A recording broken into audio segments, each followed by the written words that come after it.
I think it's also really important to understand that before private equity really got called private equity, in the 80s it was called leveraged buyouts.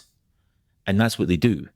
They leverage the buyout. They don't use all of their own money. They always use debt. And that's the leverage that they bring to it. And that's why they make so much money, because they have the equity, but they bought the equity with debt. So the business that they buy pays back the debt and they're left with all the equity. They've got all the upside and none of the downside, essentially, of the debt. So it's very common that private equity will use that leverage. I think where this went wrong, and I've been thinking about this a lot, because I think it's a general story of, it seemed like a good idea at the time, but when you really think about what it was they were doing, was it really a good idea to put a really cool little company doing great stuff, looking at the future, trying to modernize the industry in itself as it was going, with a much bigger incumbent that was legacy and really had no option but to remain legacy?